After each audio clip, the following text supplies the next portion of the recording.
Нью-Йорк хотод зохион байгуулагдсан форумуудын үр нөлөө за ялангуяа бондын зах зээл дэх хөдөлгөөнд ямар өөрчлөлт авчирч байгаа талаар бид ярилцгаар Capital Markets Монгол компани үүсгэн байгуулагч гүйцэтгэгч Сахирал Золовер ихмиг студид ороод байна. Хүлээн өндөр. За тэгэхээр бас хоёул яриагаа эхлэх юм бас өнгөрсөн 2025 онд 11-р сард Сингапур улсад бас танахаас зохион байгуулсан хөрөнгө оруулалтын арга хэмжээнээс эхлэе гэж бодож байна. Тэгэхээр тухайн үед бас зохион байгуулагдсан арга хэмжээний үр дүн одоогийн байдлаар ямар гарч байгаа бол энэ талаар бас тодорхой мэдээлэл. Тийм, Сингапурт бол бид нэр 2 дахь жилдээ өнгөрсөн жил зохион байгуулсан. Ер нь жил болгон 11 сар зохион байгуулаад явж байгаа. За тэгээ Сингапурт гол ярьдаг юм бол бонд өөрийн хэрэгслийн талаар ярьдаг. За энэний үр дүн гэсэн сүүлийн 2 жил Монголын маш олон бондод олуулсан зах зээлээр гарч байна. Сингапурын бондын араас M банк жишээ нь 100 сая долларын бонд гаргасан. За он гараад бөөрөлжүүдийн одоо долоо компани олуулсан зах зээл дээр 300 сая долларын бонд гаргасан. За араас нь засгийн бонд гарлаа. За тэгээд эдгээр бондуудыг харахаар өмнөх жилүүдээс хамаагүй арай хүү багтаагаар гарч байна. За өмнө нь бас Монголын одоо жишээ нь бөөрөлжүүд чинь нүүрсийн цэцлэгээс санс мөртлөө бонд буцаж чадж байна гэдэг чинь өөрөө Монгол өөрөө олон улсын бондын зах зээл дээр бас нэлээд нэр хүндтэй байгааг хэлж байна гэсэн үг тийм. Тэгэхээр бас сая Нью-Йорк хот бол бас хөрөнгө оруулалтын чухал арга хэмжээ боллоо. За мэдээж Монгол улсын гадаад бодлого дээр бол 3 дахь хөршин бодлого гэдэг бол маш чухал бодлого. Тэр дундаа Америкийн улс стратегийн иж бүрэн түншлэлтэй улсад ордог шүү дээ. Тэгэхээр ер нь тэнд нөхцөл байдал ямар байгаа бол нөгөө төгөр яг Америкийн зүгээс Монгол улсад оруулах шууд хөрөнгө оруулалтад ер нь хэр зэрэг сонирхолтой бас хүлээлттэй байна.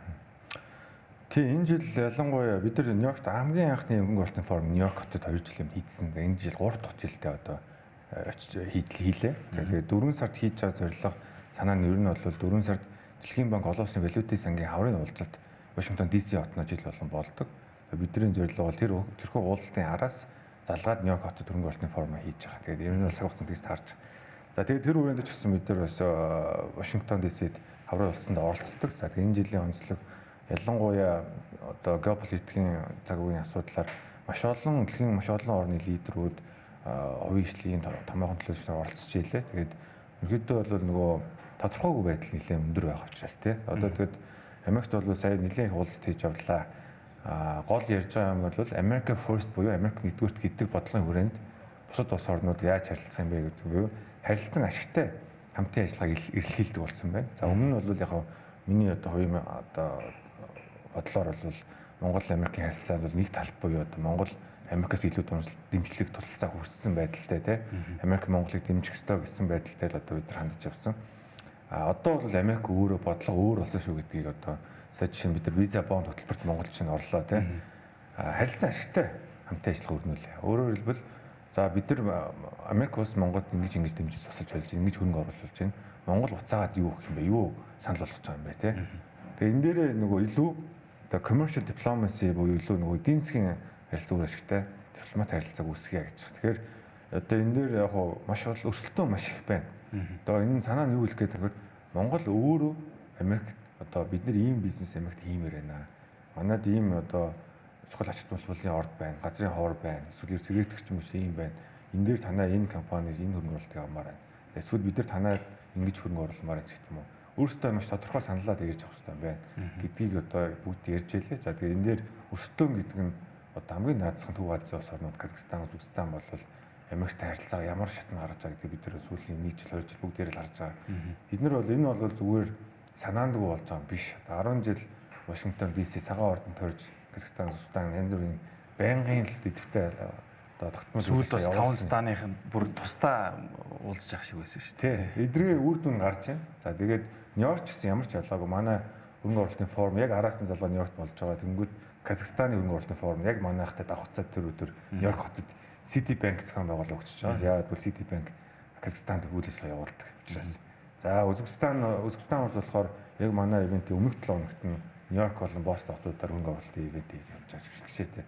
Тэгэхээр ингээд гадаадаас хөрөнгө оруулалт татна гэдэг чинь Монгол бас одоо дэлхийн бусад одоо 200 улстайгаа хамтлаад өрсөлдөөд ялангуяа ойролцоо хөгжилтэй улс орнууд бид нар өрсөлдөөд явж байгаа шүү гэдгийг бид нар өөрсдөө маш сайн ойлгох хэрэгтэй байна. Тэгээд Америк, Хятад, Орос ч энэ одоо энэ Европ ч энэ бусад улс орнуудтай стратегиуд бид нар ямар харилцаатай байх хэрэгтэй гэдгийг өөрсдөө нэлээ сайн тодорхойлох хэрэгтэй байна. Тэгээд тэрний хүрээнд одоо төр засгийн бодлого тодорхойлоод хувийн хөгжлийн тэр хүрээнд нь хамтарч ажиллах хүрээндээ л явах хэрэгтэй байна л гэдгийг сайн ойлголоо. Тэгэхээр ер нь яг энэ өнцгөөс бас харахад ер нь тухайлбал Америк нэгдсэн улс болон Монгол хоорондын стратеги ээж бүрэн түншлэлийн гэрээний хүрээнд бидэнд бас байгаа мэдээлэл бол ноос ноолор бүтээгдэхүүн, оюун сүлжмэл бүтээгдэхүүнүүд бол Америк руу экспортлоход тухайлбал импортын татварыг тэглэнэ гэсэн нэг ийм хуулийн төслийг Конгресс өргөн барьна гэдэг нэлээдгүй олон жил болж байна. Тэгээ энэ одоо яг яагаад гацчихв? Энэ дээр ер нь хэр зэрэг ахиц дэвшил гарч байгаа тухай сая бас бодвол ярилцсан байх гэж бодож байна. Төр засгийн төлөөлөлд бас байх шиг байна.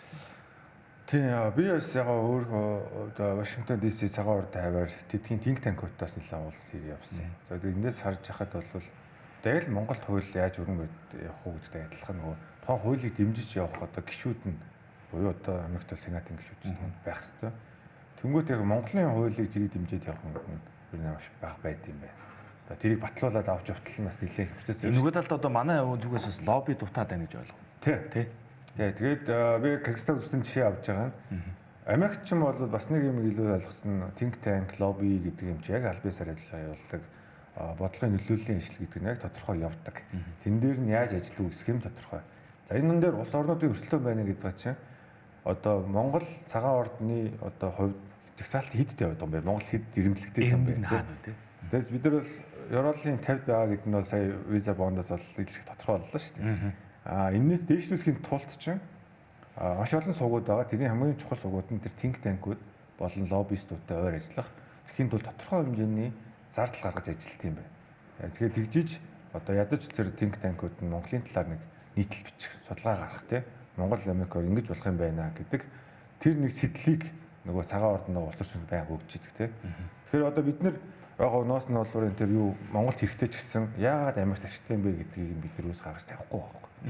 Монгол ашигтай гэхдээ яагаад Америкийн нэг энэ хуулийг батлах хэрэгтэй юм те.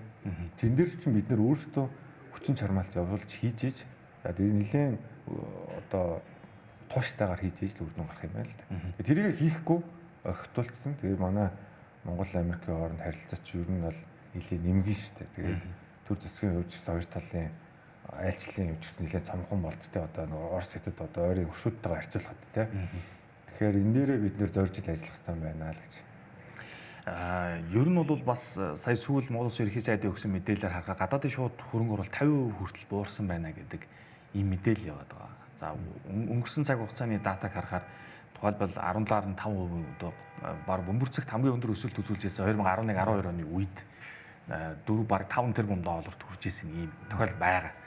Тэгэхээр энэ бүхнийг ер нь та нөгөө талаасаа яг энэ чиглэлээр хэрэгжиж байгаа экспертийн хувьд яг учир шалтгааныг юутай илүү холбож ойлгож байна. Нөгөө талаараа бид бас хууль эрх зүйн тал дээр хамгаалалт болоод эргүүлээд яг түншлэх тал дээр манай алдаа ер нь их гараад байна.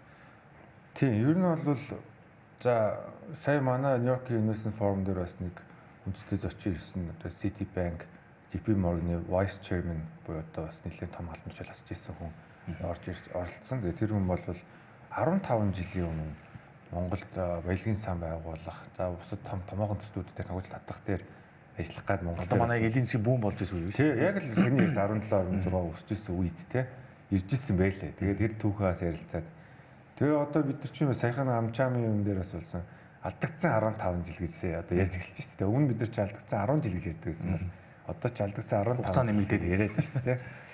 Тэгээ яг ингээд тиймэрхүү хүмүүс одоо бид нар ч өргөн орлын форумоор яг Монголд 10-15 жил мэдхтэй байсан гаднахад их таардаг л да. Тэгээ ер нь харахаар чинь бид нар өөрсдөө зах зээлээ хөмцөн, гадны өргөн орлтыг хөмцөн хуулиараа Монгол гадныхны сонирхлыг татах итгэн л юм байна шүү дээ.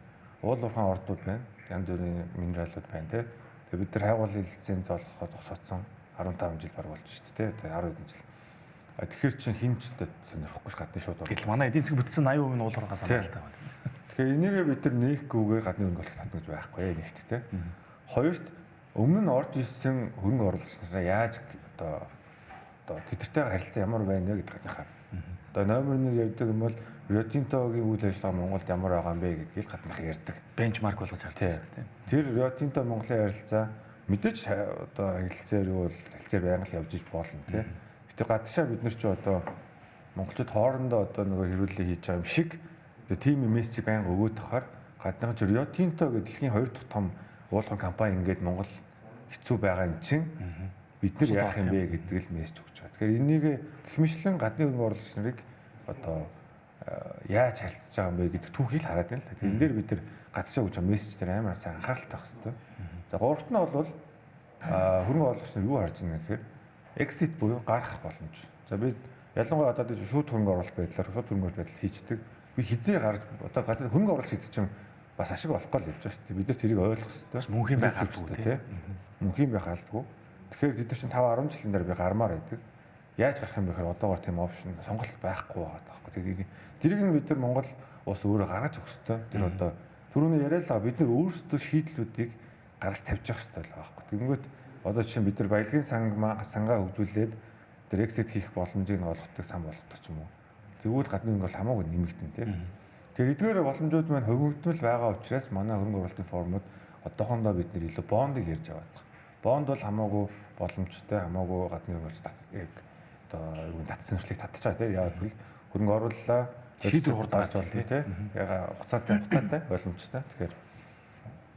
Тэгэхээр ер нь бас бидний ярилцах цаг өндөрлөх тал руу хандж байгаа шүү. Төгсгөлд нь бас ер нь асуугаад. Ер нь ойрын 5 жилийн Монголын гадаадын шууд хөрөнгө оруулалтыг таны хувьд яг экспертүүднээс хэр өөдрөгөөр төсөөлж чадчих. Бид одоо эргээд энэ унаад байгаа 50%-ийг буцаага дахиад ядаж өмнөх хэмжээнд нь аваачих тэр боломж юу нэр нээлттэй байна гэж харж байна.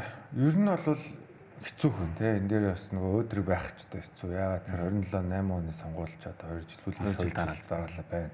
Тэгээ манай сонгуулийн цикл юм хийж байгаа шүү дээ. Ямар их хоорондоо тэнцэх шокт үзүүлээ тий. Ямар их зөрчилдөөн нам дотрооч намууд хоорондолж байгаа хэлээ тий. Тэгэхээр энэ хугацаанд бол доктортой бодлого хэрэгжихгүй юу гэдэг бол нэлээд асуудалтай. Дээрээс нь хөрөнгө оруулагч гадны хөрөнгө оруулагч нар бол нөгөө ойрын 5 жил 5-аас 10 жилийг харна шүү дээ. Тэгэхээр ер нь бол ихэнх гадны хөрөнгө оруулагч нар бол ялангуяа гадаад шууд хөрөнгө оруулалтаас харах юм бол 28 оны сонгуулийг илүү хүлээж авах шиг байна гэж би харж байна. 28 оны сонгуулийн үр дүн ямар гарах нь тэндээс доктортой засгийн газар үүсгэх нь. За бас реформын шинжлэхтэй ажлууд хийж чадах одоо тийм хүчтэй засаг одоо засгийн газар үүсгэх нь гэдгийг илүү харж байна. Тэгээд тэндээс л хүлээлт юм тийшэл байгаа л гэж би харж байна. Тэгэхээр дунд хугацаанд бол бид нар гол анхаарах юм бол яалтчгүй сонгуулийн үр дүнгэл одоо ажиглах гэсэн нэг юм нөхцөл байна. 27 оны сонгуульч маш чухал шүү дээ. Хөлс сонгуул тийм. За баярлалаа танд хүрэлцэн ирж ярилцсанд. Бид дотоодын зах зээл бол гадны хөрөнгө оруулалттай холбоотой сэдвээр Capital Markets Монгол компанийн үүсгэн байгуулагч гүйцэтгэгч захирал Золов Эрхэнтэй ярилцлаа.